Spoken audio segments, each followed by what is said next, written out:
What, ma'am?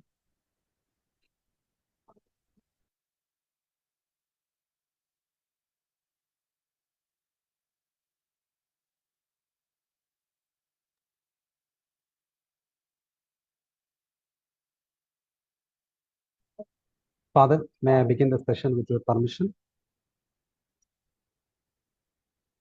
Dear participants, let us begin with silent prayer.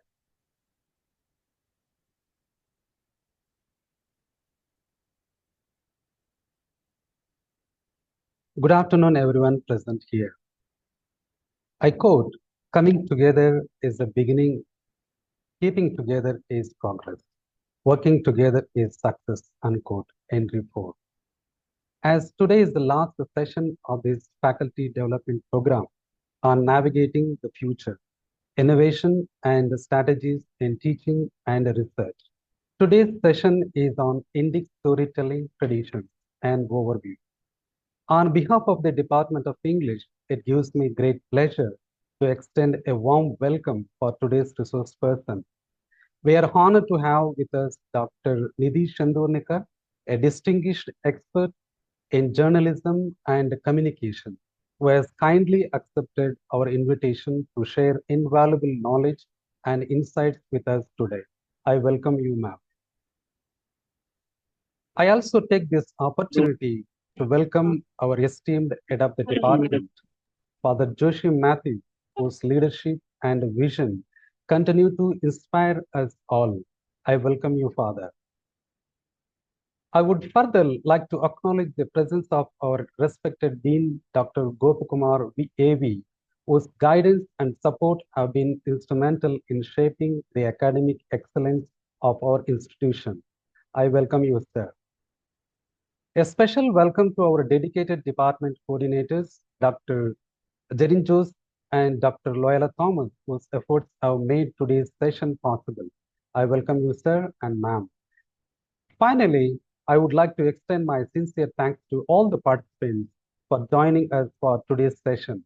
Your presence reflects the spirit of learning and engagement that drives us forward as an academic community. I welcome you all. We hope this session will be both enlightening and enriching for everyone. Now, I will be presenting the profile of today's resource person. Dr. Nidhi Shendurnikar holds a PhD in political science from Maharaja Sayaji Rao University of Baroda, Gujarat, and has nearly a decade of experience in teaching and research in media and communication studies. She has supervised over 60 postgraduate dissertations and was a UGC fellow from 2011 to 2015 for her work on conflict mediation between India and Pakistan and the media's role. From 2017 to 2024, she served in the Department of Journalism and Communication at Maharaja Sayaji Rao University of Baroda. During this time, she led a research project funded by the National Commission for Women, conducting 19 qualitative interviews with the professionals in Gujarat media and entertainment industries. She also contributed to a Tata Institute of Social Sciences project on caste in urban spaces and run as a consultant for Deepak Foundation's project with the government of Gujarat. Dr. Shendurnikar has taught various courses, including communication research, research methods, qualitative data analysis, new media, gender studies, and political communication. She is now an independent educator and a researcher offering consultancy services and working on projects. She is also a resource person for faculty development programs across India and a fellow at the Center for Indigenous Knowledge System, focusing on oral storytelling, tradition, and central Gujarat. Thank you, ma'am, for being with us for today's session on Indic storytelling, traditions, and overview. Now, I request Dr. Nidhi Shendurnikar to take over this session. Namaste. Good afternoon, everyone. Thank you, sir, for such a kind and elaborate introduction. Firstly, I would thank all the participants for joining today's session. This is the last session of this International Faculty Development Program, and I sincerely hope that all of you have had really insightful and meaningful sessions over the past few days that you have participated in this faculty development program.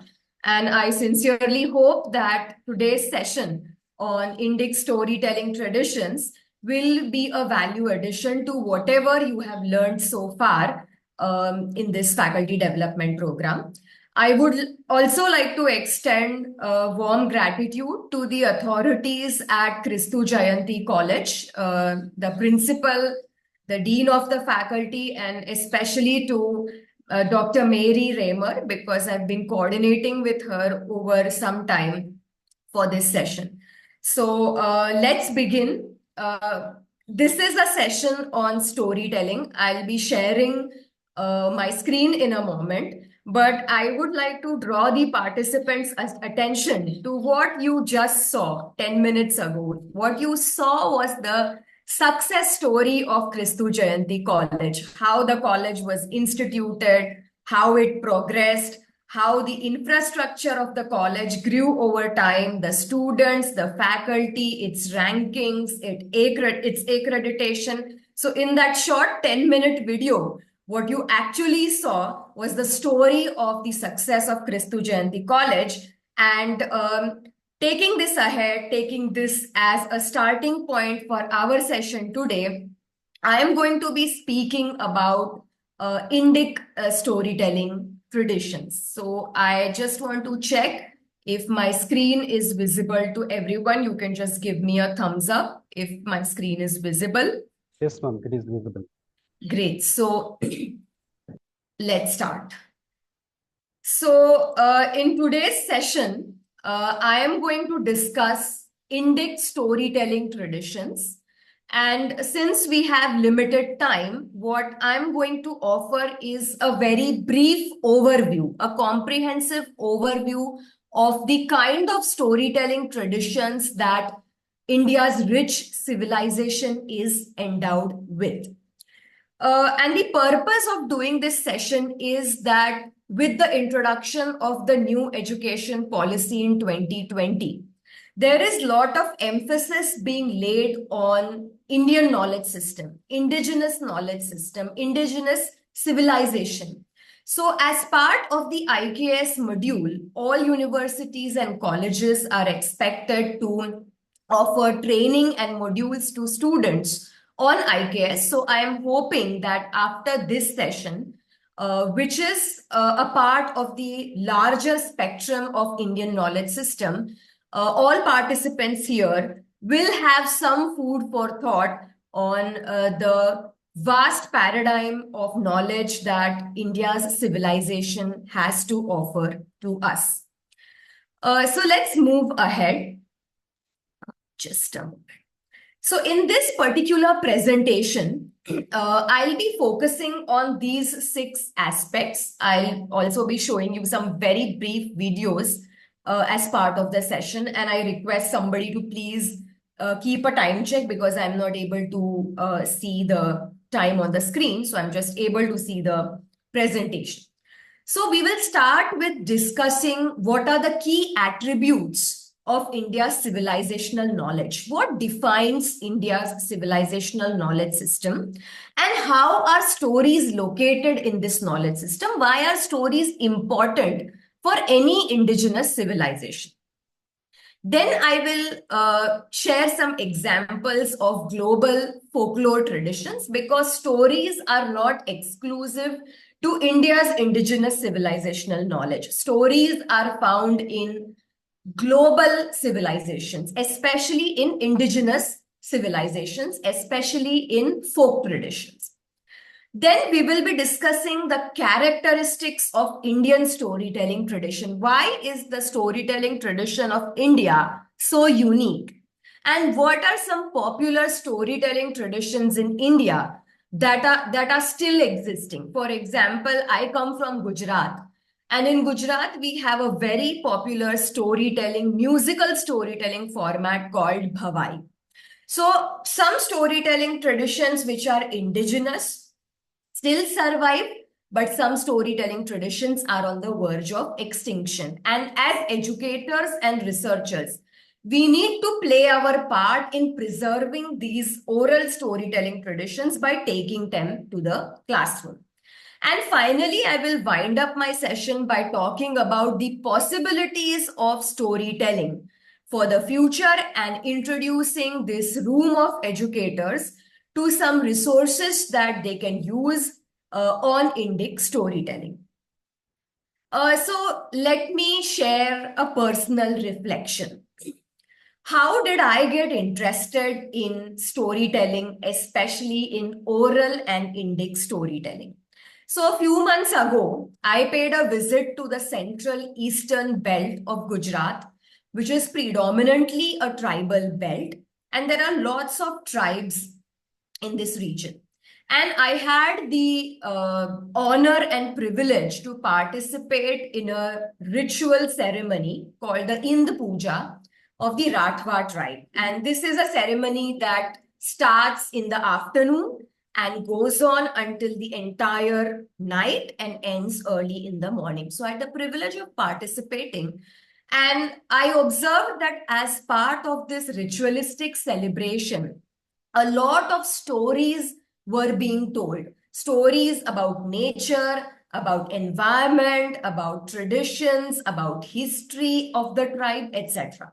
So I got really interested, and then post this visit, uh, I uh, I secured a fellowship from Anadi Foundation, which I'm currently working on. And as part of this project, I'm exploring oral storytelling traditions of the central eastern belt of Gujarat. So this is how I got interested in storytelling.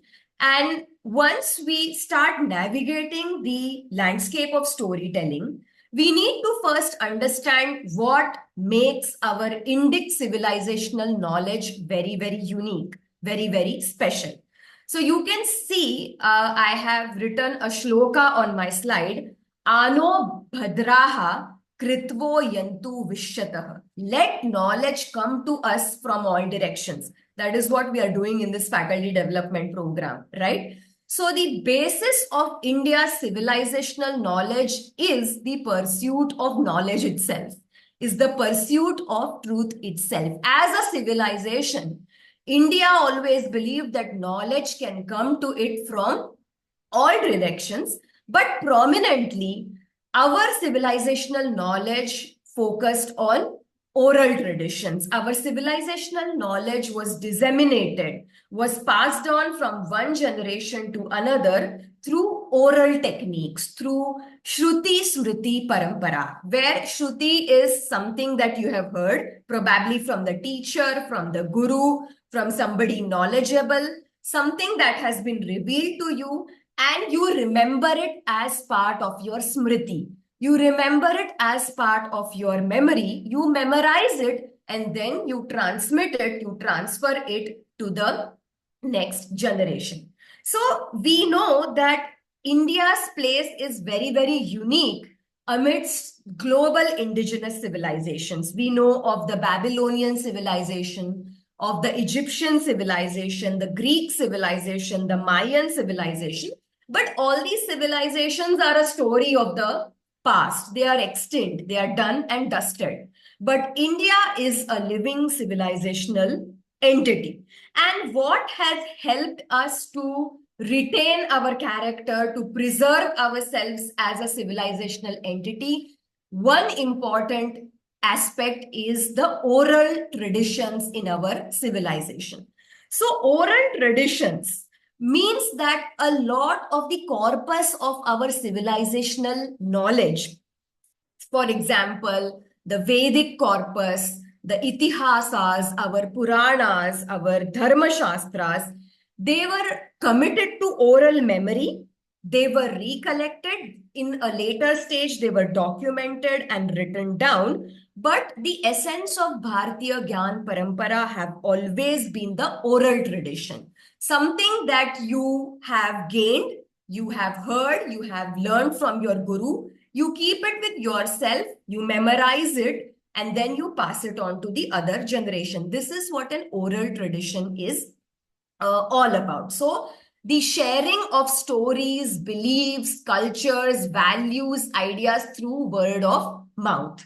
This is what oral traditions are all about. And in the context of Bharatiya knowledge system, our oral traditions, our knowledge, because it was very, very concise, specific, precise, it was mainly preserved in the form of shlokas and suktas.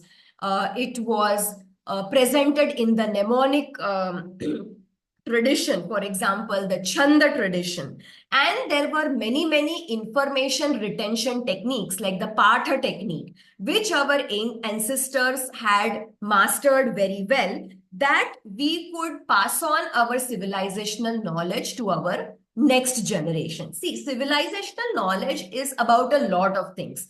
It is about science, maths, art, philosophy, etc. It is also about stories, songs, and poems. So our tradition was, which was predominantly oral in nature, it helped us to maintain our value system. It helped us to maintain our culture, history, ideas, and it also helped us to communicate to the other what we as a civilization were all about. So, in this context, I would like to quote an Indian American writer, Santha Rama Rao. She makes a very poignant point. She says that where is India alive? Where can you actually see India? Where is the real India? It is in the oral traditions of our villages. It is in the art and craft of our hinterlands. So she says that while the Western world has been able to document a lot of their civilizational knowledge through modern techniques, through printing press, through media technology, through museums, etc. But the Indian civilizational system has lived that knowledge. She says that the Indian people, the custodians of our civilizational knowledge, these are people who have lived their traditions, who have lived their knowledge. So we may not have a lot of documentation, a lot of museums about our civilizational contributions, but our civilization lives within our people. So now let us move to our core discussion on stories. Why are stories very, very significant to indigenous civilizations? And for that purpose, before this session, I had shared a short 5-minute video with Mary ma'am. I hope some of the participants were able to watch the video. If not, that's completely okay. You can watch it whenever you have time. So in this video, I have curated the views of 3 experts. One is a theater professional, one is a yoga trainer, and the third one is a storyteller. And they are talking about why storytelling is important to indigenous civilizations. So as I told you, stories are found not just in India's civilization knowledge, they're found in all indigenous civilizations. And all indigenous civilizations have used stories in the form of art, dance, music, puppetry, painting, songs, jokes, etc., to communicate their civilizational worldview. In the context of India, we know that our civilizational knowledge is extremely layered. It's not simple. It's very, very complex. It has a lot of layers of meaning. It contains a lot of nuance, and that is why stories become very, very important to understanding the Indian knowledge system, because not everybody can understand complex philosophical messages about ideas like dharma, artha, kama, moksha, purushartha, vivek, vidya, etc. These are concepts and ideas that uh, we have inherited from our civilization. But to make these concepts and ideas, to make the core essence of our civilizational message understandable and intelligible to the masses, stories are a very, very important tool. So, all of us know, because we are educators and researchers, we know that the narratives that stories create have a very impactful, they're very, very impactful in our society. But specifically in the Indian tradition, stories helped in the conservation and transmission of knowledge across generations. Whatever knowledge our civilization contained, it was preserved and it was transmitted to the future custodians, to the future generations using stories. And in the course of the presentation, I'll be sharing some very specific examples. We also know that before the written word or the documented word became very, very popular in the modern world, what was the predominant form of communication? The predominant form of communication was the oral form of communication, oral transmission of literature, language, and knowledge. That was predominantly used by the ancients. So, for example, today when I sit to read a book, probably I'm going to read it silently. But in ancient times, reading out loudly, narrating to a mass audience, this was a very, very important form of communication. And this was a very effective form of communication that was used to convey our civilizational knowledge, the deep and complex ideas that our civilization contain through stories. So, what are stories? Especially if we are looking at from an IKS perspective. And I would request all of us to keep the IKS perspective in mind throughout the session. That stories are not merely narrations, they are cultural products. When you're looking at a knowledge system, especially an indigenous knowledge system, stories are cultural products. And for any group, any community, any civilization, they use stories to preserve their lifestyle, their ideas, their culture, and values. So we may today think of stories as pure entertainment or a vehicle for leisure. But our civilizational knowledge thinks of stories as medium through which we can pursue truth, through which we can pursue knowledge, through which we can gain exposure to multiple perspectives in life. So, in the Indian tradition, we can say that stories did not serve the limited purpose of entertainment or leisure or conveying your point of view, but stories served a larger purpose. That larger purpose went beyond telling a tale. What was this larger purpose? Stories helped in the process of chitta shuddhi, the purification of your mind and intellect. Stories also helped our ancestors in developing listening skills, language skills, expression skills. For example, we know cave paintings. When we look at cave paintings, these cave paintings are expressions of the ideas of our ancestors. They are the stories that our ancestors were trying to tell us.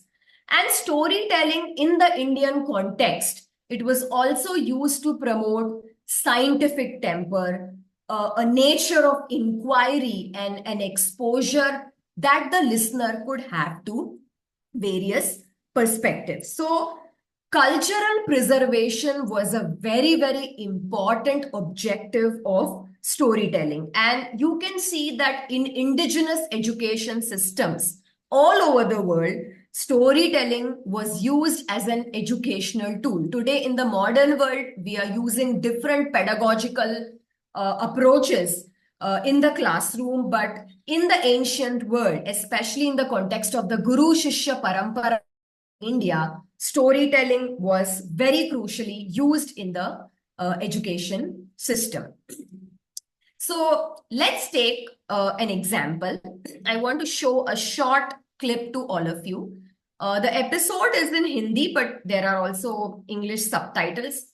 It will be a very short video. But before that, please look at the two screenshots that I have put over here. These are two individuals, Mr. Lokesh and Ms. Gauri, and what they are doing through storytelling is very, very interesting. You can see they have curated an Instagram page. They are trying to connect our indigenous artisans to a wider audience using the technique of storytelling. So, Mr. Lokesh is a craft researcher, and Miss Gauri is a storyteller. And during the pandemic, when we could not move out in the physical space, these artisans were facing a lot of trouble in selling their indigenous art, in earning their livelihood.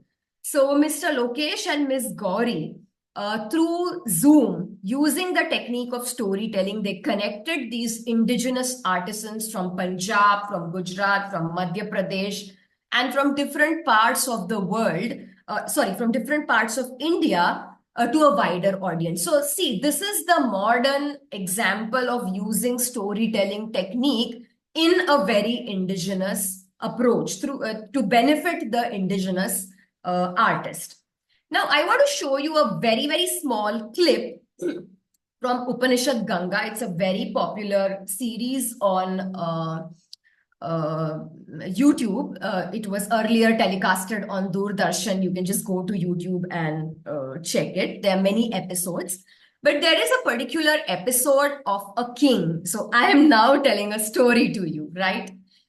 This king of this fictitious state, Uttam Nagar, Uttam Pradesh, he was very, very unhappy. He had all the riches, he had all the glory, he had all the wealth, he had a huge kingdom, he had a good family, but he was very, very unhappy. And he makes an announcement in the town that I would like to find the shirt of a happy man, and I want to wear that shirt so that I can also become very, very happy. He is in the pursuit of bliss. His ministers, they meet a very well-known industrialist, rich sports person, actor. They ask everyone, but nobody in the town is happy. And then suddenly they find a man who's very humble, poor. He has very humble origin. He doesn't have a shirt, but he says, I'm very, very happy. So this is a message of finding bliss. What is happiness? How to be happy? How to find bliss?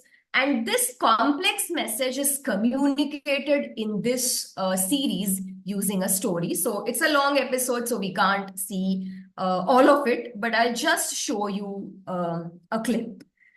So just let me share my screen again. Okay.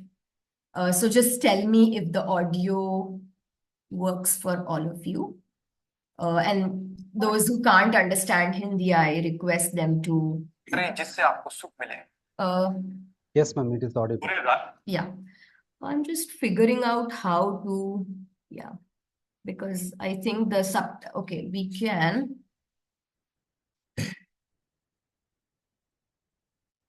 Yeah, I hope now you are able to see. So it will just be very, very short. राज्य में घोषणा करवाओ कि जो हमें सुखी होने का रहस्य बताएगा वह ढेर सारे नाम Please पाएगा. zoom it, ma'am. सुनो सुनो सुनो उत्तम नगर के सभी Ma'am, निवासियों please make it सुनो. full screen. उत्तम प्रदेश के महाराज सुखी हैं. Is it audible? Yes, ma'am, audible. Make it full screen, ma'am. If I make it full screen, sir, the subtitles will be hidden because of the this menu of Zoom. Okay, ma'am. That's thank why you. I want people who don't understand Hindi to just read the subtitles. Of course, I'll be sharing all these links later on. Okay, thank you, ma'am. Yeah. क्योंकि वो सुखी नहीं है. महाराज को सुख देने वाली वस्तुओं का अभाव नहीं है, पर महाराज को सुख की अनुभूति नहीं हो रही है. महाराज के पास कीर्ति है, यश है, धन है, स्त्रियां हैं, पुत्र पुत्रियां हैं, नौकर चाकर हैं, पर सुख का भाव अचानक नदारद है. जो कोई भी उन्हें सुखी होने का मार्ग बताएगा वो अपार धन और यश पाएगा. सुनो सुनो सुनो.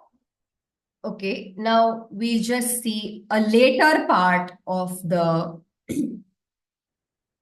episode. The Samsung fully Sorry. automatic top loading washing machine is designed for eco fabric care. इस समय हम सबके मन में है। आर्य, यदि मैं ही आत्मा हूं और आत्मा का आनंद स्थान, समय, जन, शरीर, मन, बुद्धि और बाहर की किसी भी वस्तु से स्वतंत्र होता है, तो मैं अनंत, असीमित और पूर्ण आनंद का अनुभव क्यों नहीं कर पाता? राजे, यदि तुम अपनी आंखें बंद करोगे तो अंधेरा ही दिखाई देगा। जब तक तुम शरीर, मन, बुद्धि, संसार, वस्तुएं, रस, भाव और विचारों की ओर ही देखोगे, तब तक तुम उस अनंत, असीमित और पूर्ण का अनुभव नहीं कर सकते। इसमें गलती आत्मा की नहीं, हमारे दृष्टिकोण की है। इसलिए राजे, यदि सुख चाहते हो तो बाहर नहीं, भीतर देखो। Yes, so I hope you understand the larger message in this.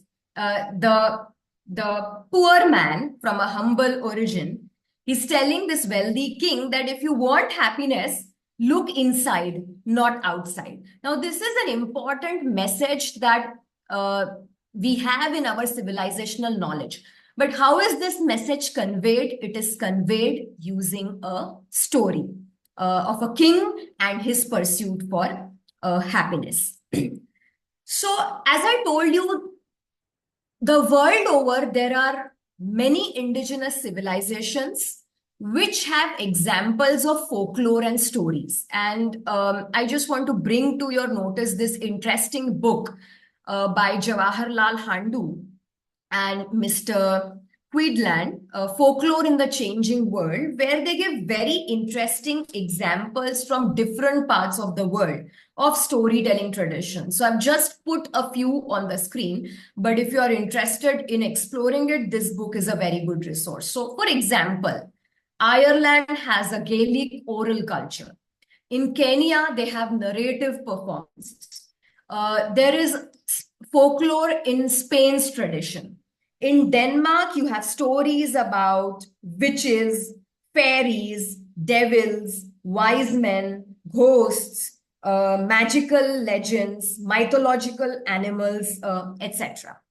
From Peru in Latin America, you have a story about the Pistaco legend.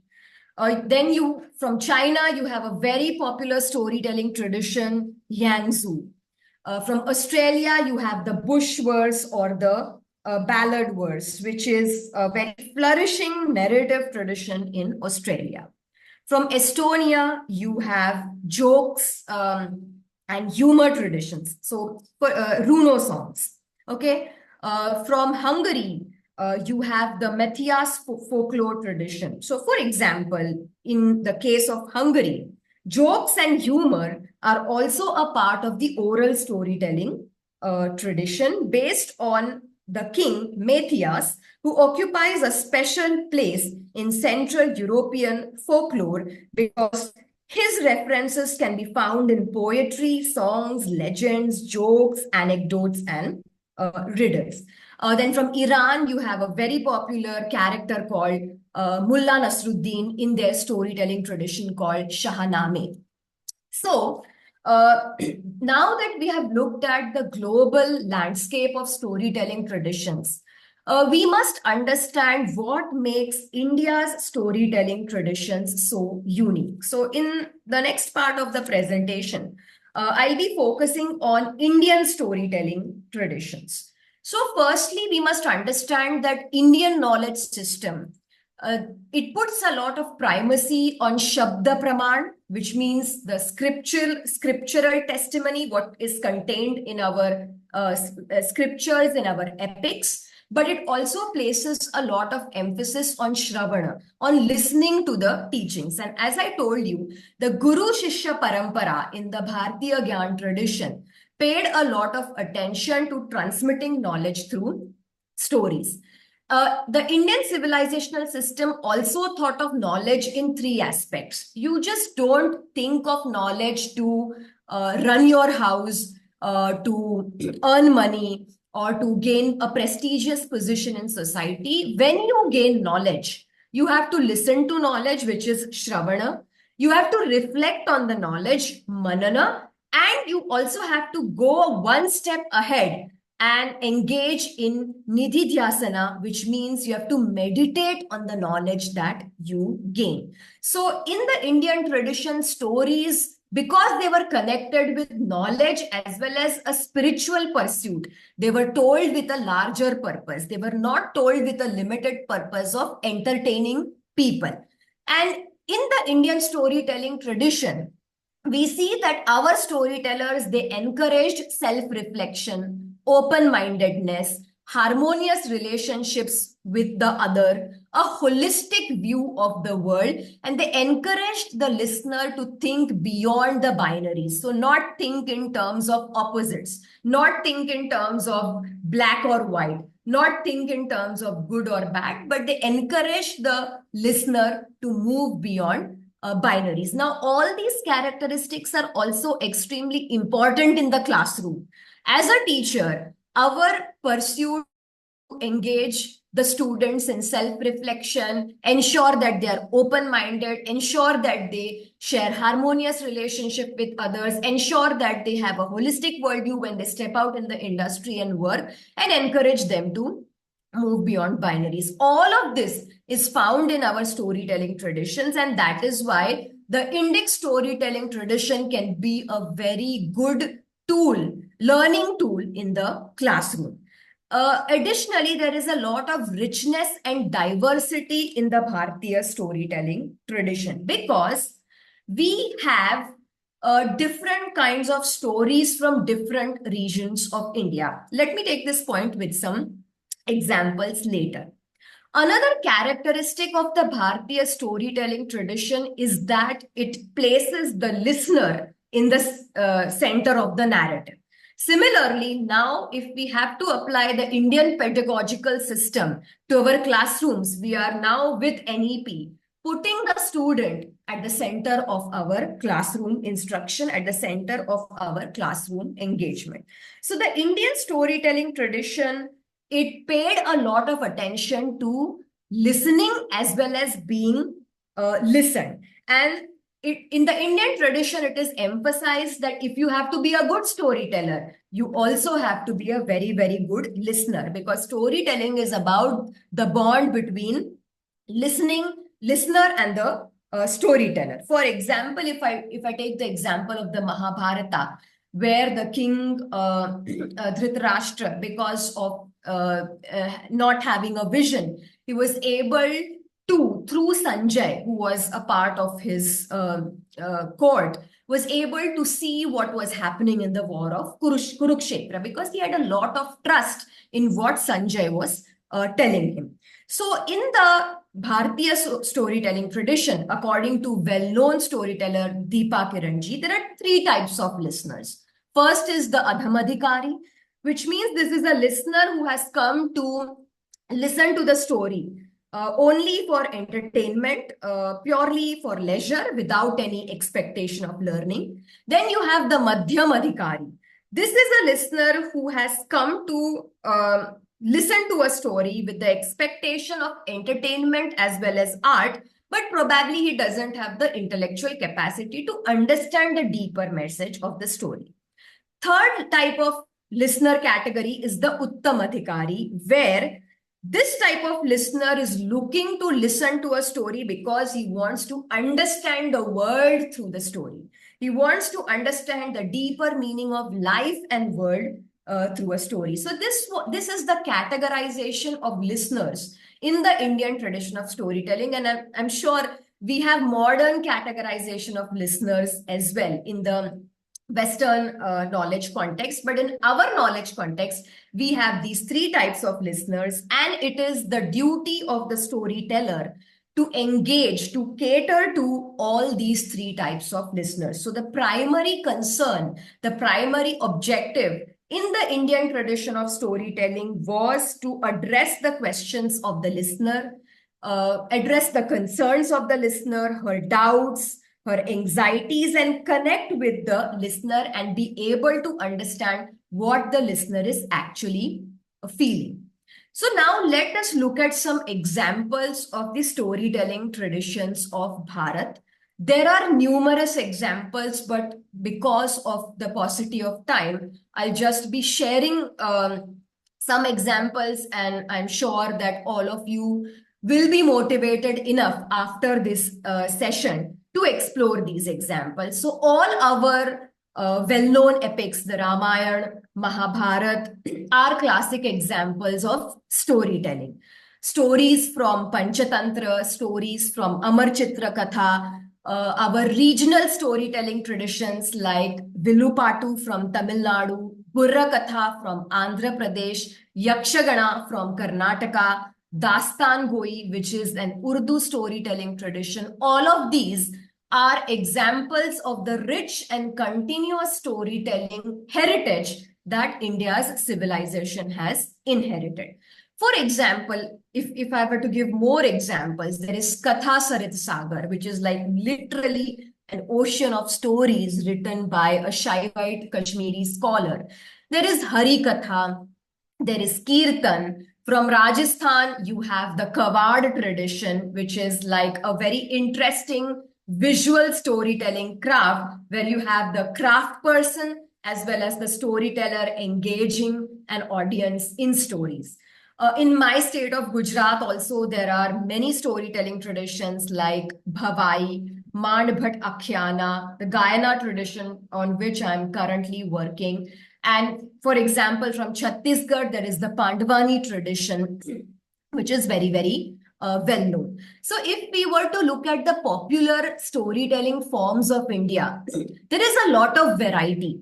There is a lot of diversity, and each region, each district, each part of India has very popular storytelling forms. So typically, the storytelling forms of India have been divided into 4 types. Number 1 is the musical tradition, where stories are told through music. For example, Katha, Kirtan, Pandwani, Dashavatara. Then there are stories told through dance, Ghumar, Kathakali, Krishna Las Leela, Tamasha, Bhavai, etc. Then there are stories told through visual elements like paintings, sculpture, architecture. We already know about cave paintings, stone architecture, wall paintings, temple carvings, etc. Today, we have the modern day storytelling formats, where we are using technology, graphic art, memes, social media, and visual tools. So even though today we are talking about modern storytelling formats, they have a history, they have a legacy in all our ancient storytelling traditions.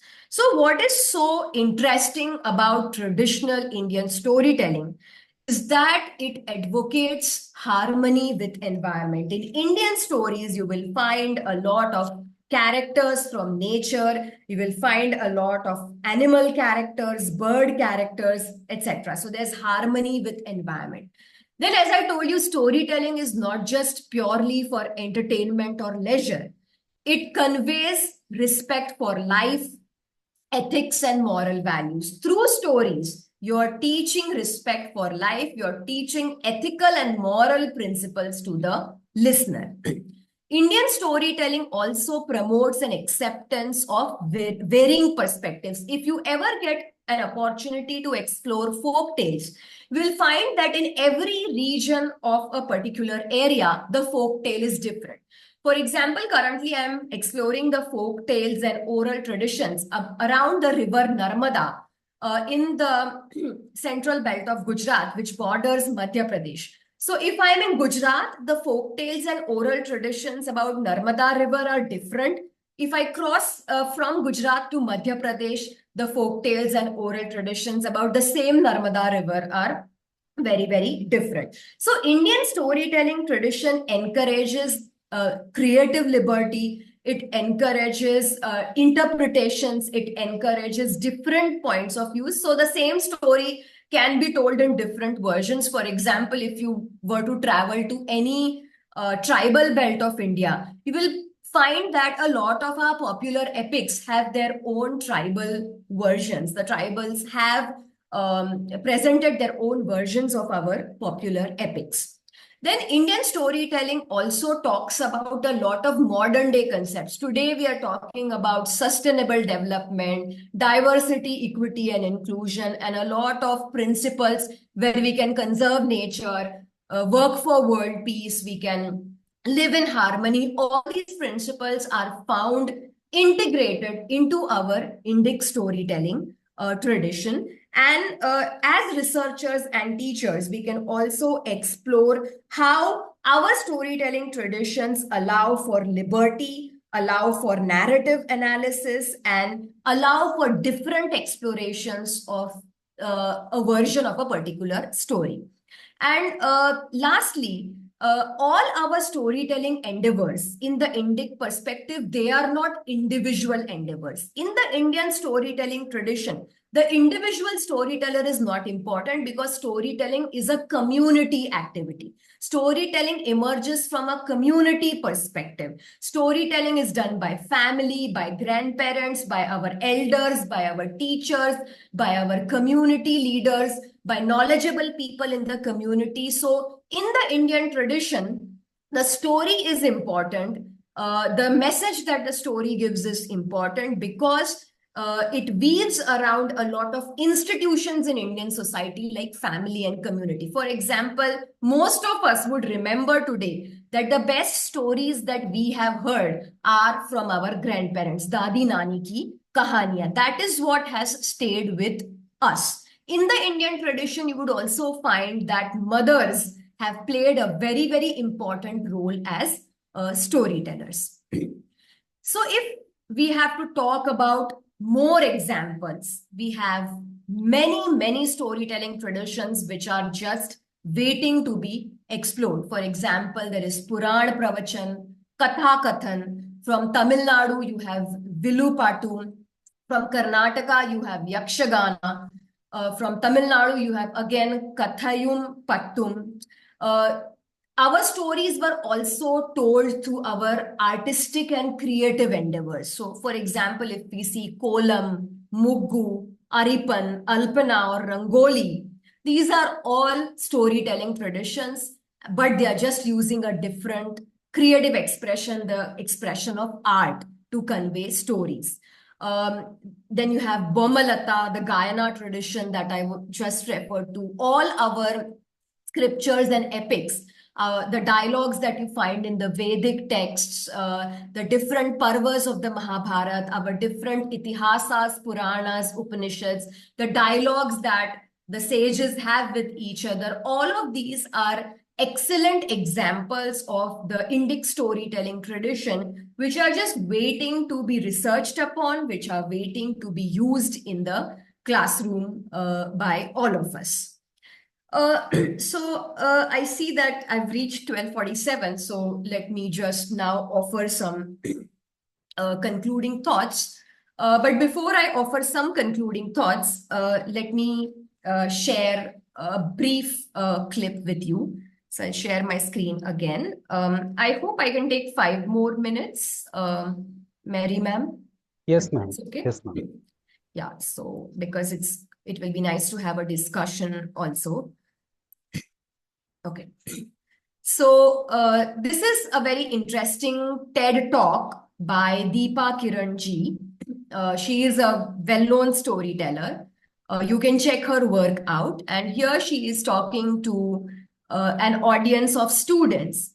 And she's been a school teacher. So just a 30-second clip of what she's saying about the role of storytelling in education. These days, storytelling is being used the world over as an educational technique, as a pedagogical technique. So here she's talking about her experience as a teacher using stories with her students in the classroom. Well, these and other stories are what I would tell my students when I taught in the central government schools in Kendra Vidyalaya. No wonder that 2-3 weeks into any new school that I went, children would walk past me and say, like I was some long lost friend of theirs. And why did this happen? Simply because I had shared a story with them. I had stood there in flesh and blood and said, you know what? I value spending time with you. I like being with you. I like talking to you. And that's what storytelling does. And together, the children and I, we traveled on the wings of words. We traveled to new lands, to new places. We laughed, we cried, we got scared, we got excited, surprised. And then I brought them back safely. And so there was such a trust and a bond that built between us. This is the power of storytelling, particularly of oral narration, where you stand or sit with someone and tell them stories. Great. So here she's talking about the power of storytelling, and I just hope that through the course of the presentation, I was able to emphasize some of it. Just another clip by a very well-known person, Mr. Raj Vedam. This is also a TED talk. And what he's saying here is very, very interesting. He's saying that most of the times we think that our Indian storytelling traditions are all about philosophy, moral lessons, what is good, what is bad. But he says that when we decode our ancient stories, maybe that is true for other civilizations also, we find a lot of science in it. If we decode our ancient stories, if we uncover the knowledge that these stories contain, we will find knowledge about astronomy, mathematics, chemistry, etc. So in this this is a wonderful TED talk that I would recommend to all, and it is aptly titled of ancient stargazers and story spinners. So he's saying that when you decode our stories, you will find a lot of scientific knowledge inside these stories. So let's listen just briefly.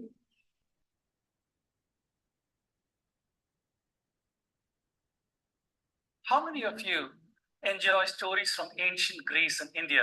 Can we have a show of hands? Lovely. I think I see quite a few in the audience. Well, it's not for nothing that stories like Percy Jackson or movies like Avatar are so captivating to many people. Turns out that the stories of powerful gods and the ferocious demons that they battled and the lovely divine maidens that they either loved or tormented are captivating to most people. In these stories, we are transported to ancient, magical times, but the cadence of the story allows us to go to a realm of magic where we enjoy some of these stories. To most people, these stories are just that. These are silly myths that are based on the unrestrained imagination of ancient people who didn't know science better.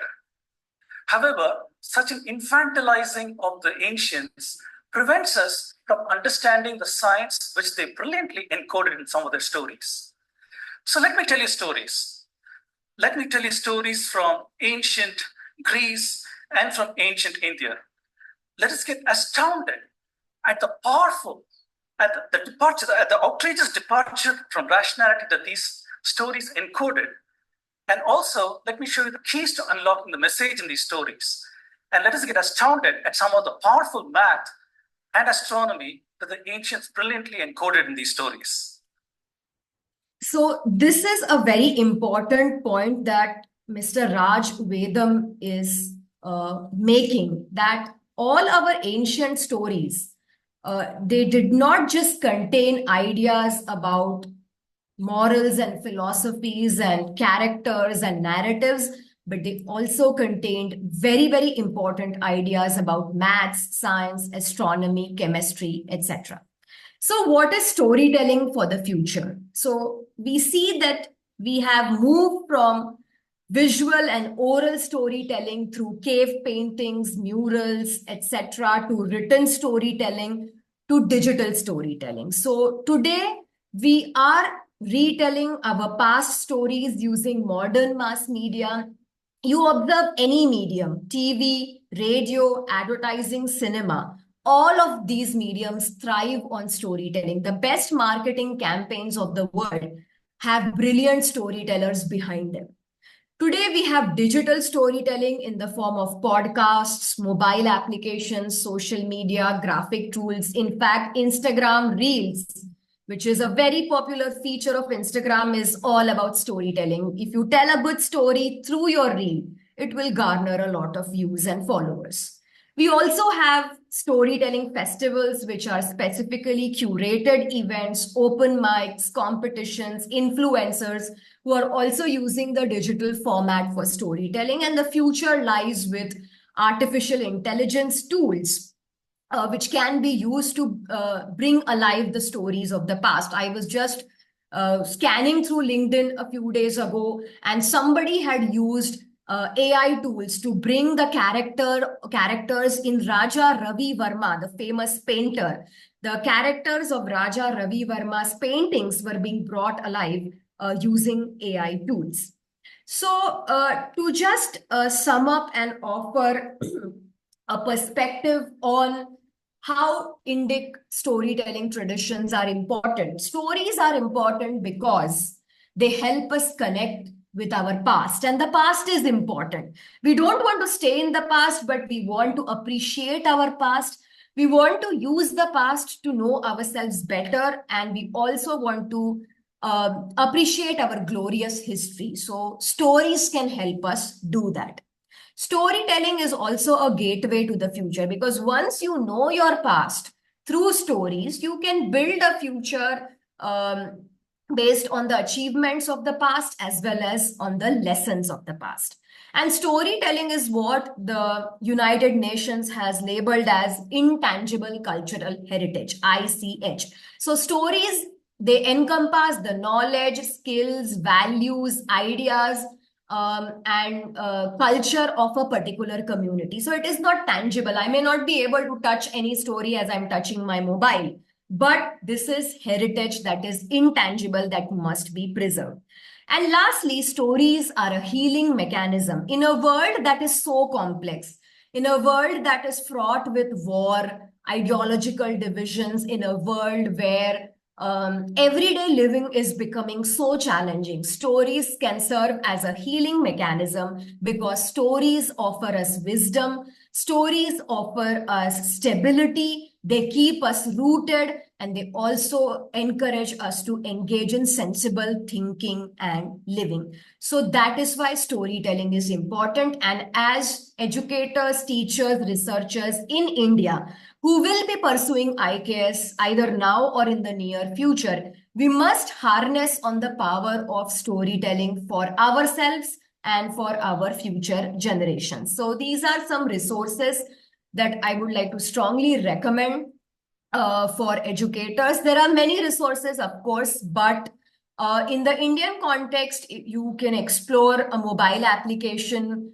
called Sutradhar, where there are daily stories from ancient India in different languages and different creative formats. So these could be used with students of all ages in the classroom. There is a very interesting OTT platform, Prachyam, which is an Indic OTT platform. They are also using a lot of visual storytelling in their creations. For teachers, there is a visual storytelling tool, Storyboard That, which is very good for beginners if you want to explore and experiment with storytelling in the classroom. And lastly, there is a very famous publisher of children's books, Pratham Books. Their tagline is "One Day, One Story." So these are some resources that you could explore for your own teaching journey. So these are some references for my presentation. I'll be very, very happy to share my presentation, share some readings, share a viewing list. I also wanted to show the video that I curated, but in the interest of time, we'll just end here and take questions.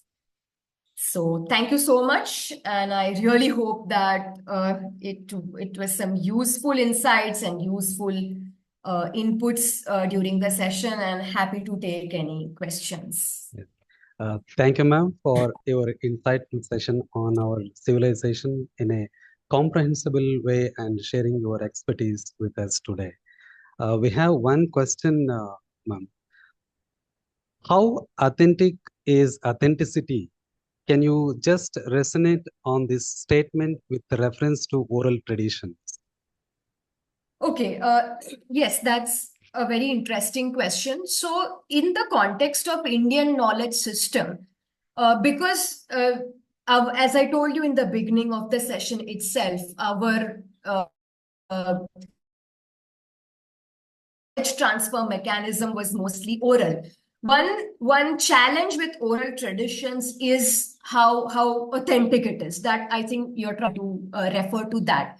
Now, this is a question, but we must also look at how these traditions were preserved using different techniques. So I mentioned one technique, which is the Patha technique, which means that when one story, one knowledge, one tradition was passed on from the teacher to the student, there were guidelines, there were proper techniques through which the retention had to be done. The student had to undergo different tests. The student had to kind of make sure that he or she understood the essence of the tradition, the essence of the philosophy in a good way. And this was ratified by the guru.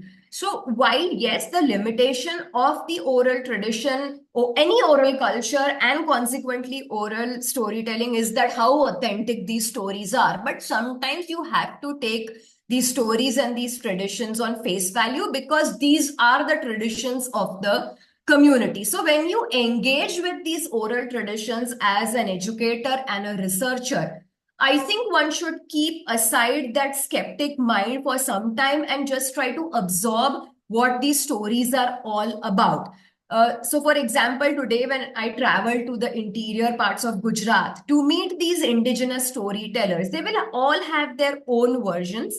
But what I will try to do as a researcher is try and meet different types of indigenous storytellers to understand the different types of stories that are available in the landscape there in their community. So it is very, very difficult to say that these traditions were authentic or not authentic because there is quite a possibility that there is some distortion, there is possibility of manipulation. The message may have changed over time. That is quite possible in any oral culture. But what we must try and do is get to people who are preserving this culture in the original format and try and understand the authenticity of this culture by doing some field research. Only then we can ascertain how these oral traditions have been kept authentic or how there has been some change over time. And last point that I want to make is that no tradition, oral, written, visual, etc., is static. It is dynamic. It will keep on changing. It will keep on evolving. So we have to keep that in account before we think about the authenticity and the genuineness of oral culture. Thank you, ma'am, for answering the question. And we have a few more questions we will share with you later, ma'am.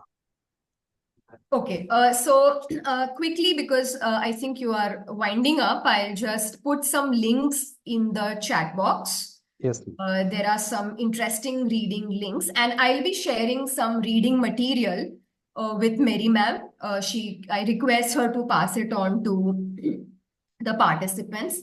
Sorry, Sure. I think yeah, let me just paste it. So there is an interesting article on the storytelling and song traditions of Rajasthan and Gujarat. There is also a very excellent article by a mathematician. I mean, you just imagine the extent and the diversity of our storytelling traditions that even stories about mathematics exist in our tradition. And recently, I would just like to bring to light to everyone. Recently, all of us are hearing about India's glory in the game of chess, right? So there is a story about how chess was invented in India, how chess is a part of India's tradition. And this has been explained by a mathematician. So please refer to these links, and there is so much to explore in terms of storytelling, especially by teachers and students, that I'm sure that all of us will bear the responsibility of carrying our storytelling traditions to a wider audience. Thank you. Thank you, ma'am. Gratitude is the fairest blossom which springs from the soul. Henry Ward Beecher. Now I would like to invite Dr. Santosh Kumar L to render the vote of thanks. Gratitude is not only the greatest of virtues, but the parent of all others, says Cicero. Good afternoon, everyone. As we come to the end of today's enriching faculty development program on Indic storytelling traditions and overview, it is my privilege to deliver the vote of thanks on behalf of the organizing committee. First and foremost, I would like to extend my sincere thanks to our resource person, Dr. Nidhi Shendurnikar, for the illuminating session on Indic storytelling traditions.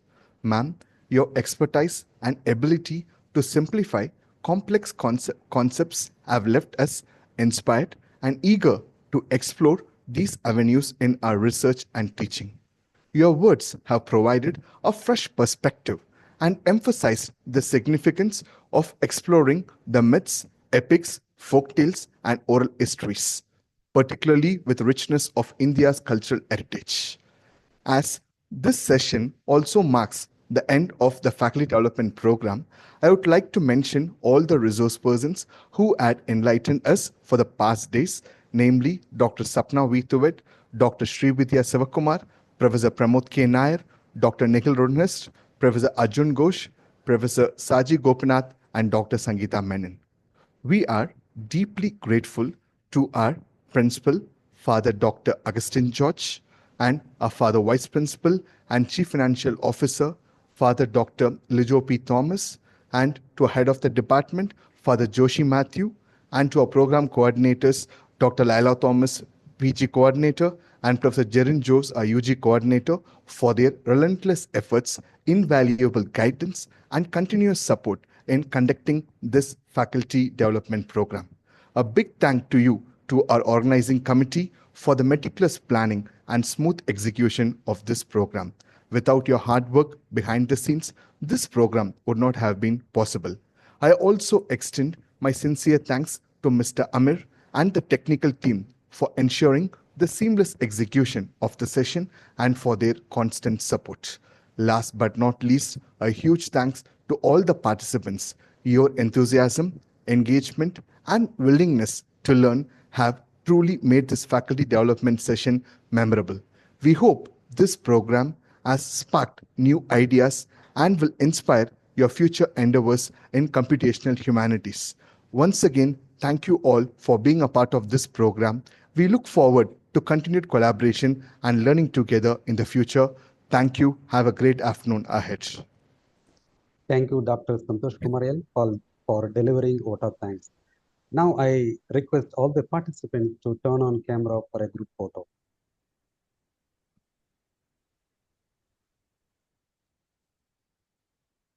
I think this faculty development program is a commendable initiative by Christu Jayanti College, and heartiest congratulations to all the team members who coordinated this FDP on such a large scale, especially to Mary ma'am, since I was continuously in touch with her.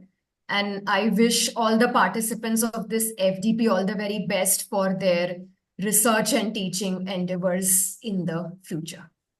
Thank you, ma'am, for your comment. Once again, thank you, ma'am, for being with us today. The session is over. A few general instructions.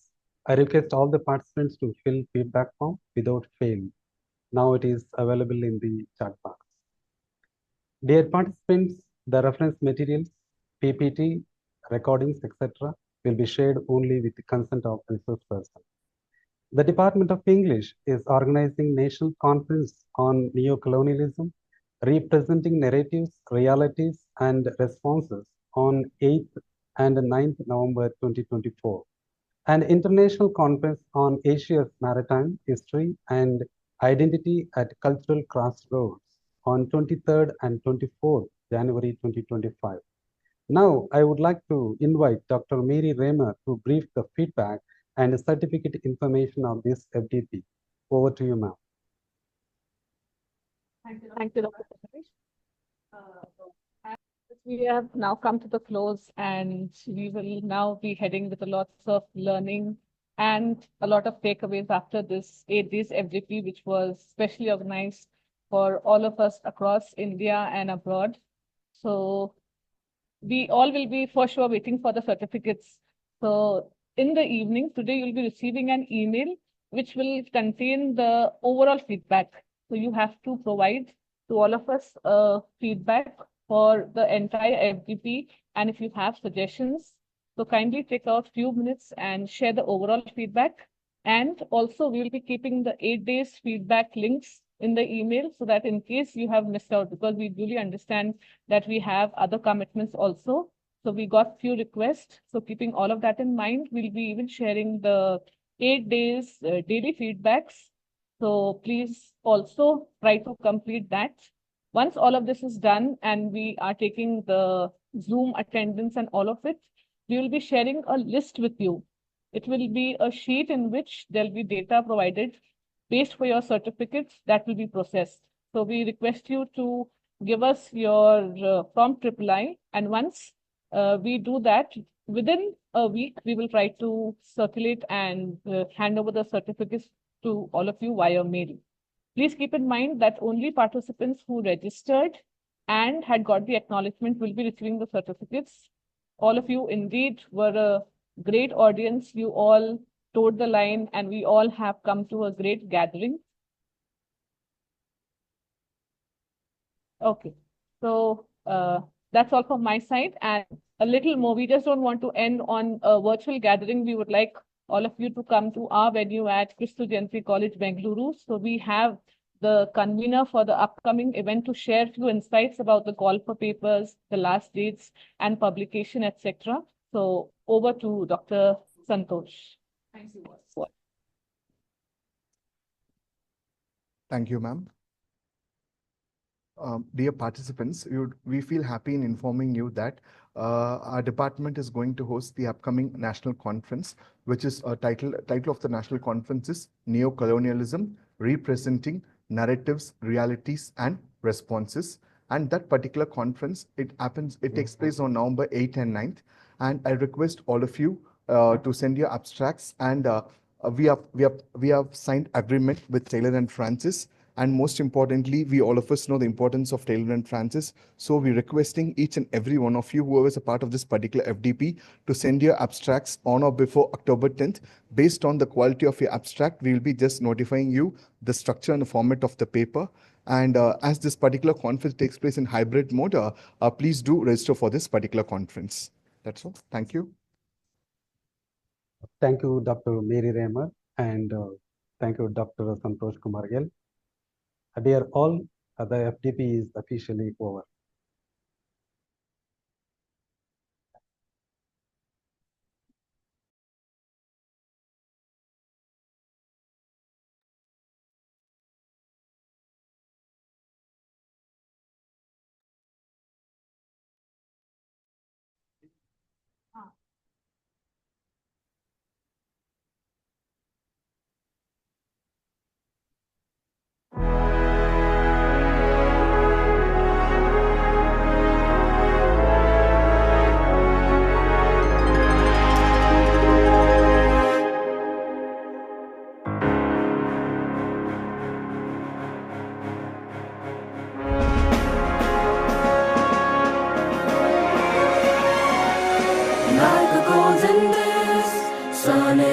horizon east, lights up a life divine, fills knowledge in our minds, laws and the book make us sublime.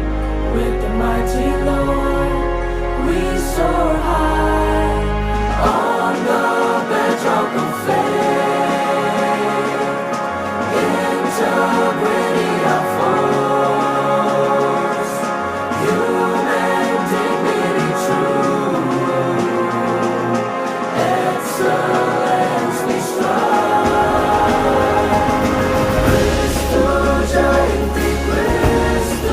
Jayanti, life and prosperity. Christu Jayanti, life and prosperity.